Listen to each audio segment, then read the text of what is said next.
Social media দেখি আর আফসোস করি যে এই দেশে বিচার হবে না, আরে এইটার তো কিছু হবে না।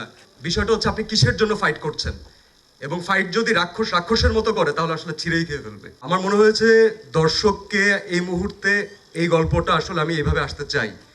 আমি প্রতিবারই আমার ক্যারিয়ার যতদিনই কাজ করছি ট্রাই করেছিলাম যে অডিয়েন্সকে যেন বোর না করি, এবং প্রতিবার যেন অ্যাটলিস্ট নিজেকে চ্যালেঞ্জ করতে পারি।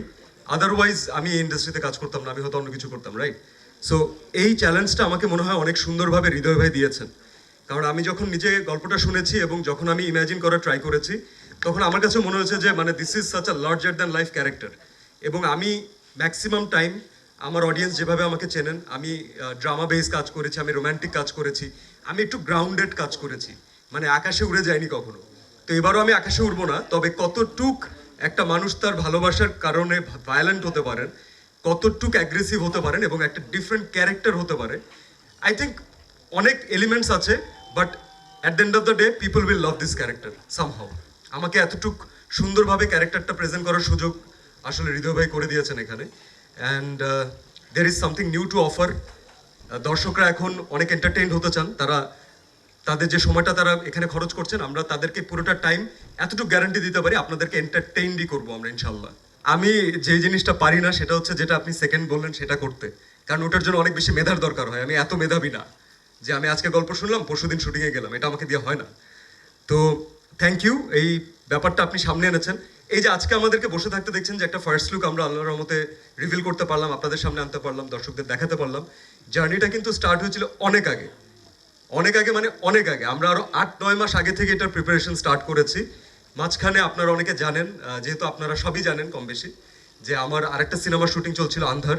এবং আমি এতটুকু আপনাদেরকে বলতে চাই, এটা আমরা আসলে মেনশন করতে পারি না, যেই সময় আমি আন্ধারের শুটিং করেছি ওই সময়টাও কিন্তু আমি আসলে আমার রাক্ষস টিমের সাথে কমিটেড ছিলাম।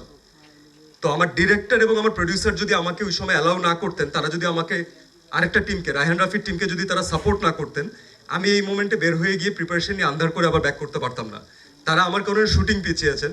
সো আমার মনে হয় আমাদের পুরো আন্ধারের টিম এবং পার্সোনালি আমি তাদের কাছে কৃতজ্ঞ যে তারা আমাকে এই দুইটা সুন্দর প্রজেক্টের পার্ট হওয়ার সুযোগ করে দিয়েছেন। আর আপনার প্রশ্নের উত্তর, আরও 9 মাস আগে প্রিপারেশন স্টার্ট হয়েছে।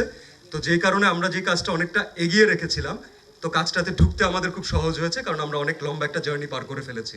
এখন আমাদের চারপাশে এত অকারেন্স হচ্ছে, এবং আমরা সাধারণ মানুষ না, প্রতিদিন মানে আফসোস করি, একটা সময় নিউজ দেখি, সোশ্যাল মিডিয়া দেখি আর আফসোস করি যে এই দেশে বিচার হবে না, আরে এইটার তো কিছু হবে না, এলো তো হবে, এই মানুষের সাথে তো এমনই হবে। বাট আমাদের কি ভেতরে ভেতরে একটা আফসোস থাকে না যে যদি আমি এটার একটা প্রতিবাদ করতে পারতাম, যদি আমি এটা রুখে দিতে পারতাম, অথবা আমার হয়ে কেউ প্রতিবাদ করতো, রাইট? তো যেই দেশে অথবা যেই সময়ে আমরা বাস করছি, সেই সময়ে যদি পড়ি, তারপরে হচ্ছে যাদেরকে আমরা বলি যে সুন্দর সুন্দর মানুষ, এখন তাদেরকে দিয়ে যদি জিনিসটার কাজ না হয়, পুতুল দিয়ে যদি কাজ না হয়, তাহলে তো সেই দেশে রাক্ষস লাগবে। বিষয়টা হচ্ছে আপনি কিসের জন্য ফাইট করছেন, এবং ফাইট যদি রাক্ষসের মতো করে তাহলে আসলে ছিঁড়েই খেয়ে ফেলবে। তো রাক্ষসের ফাইট রাক্ষসের মতোই হবে ইনশাল্লাহ।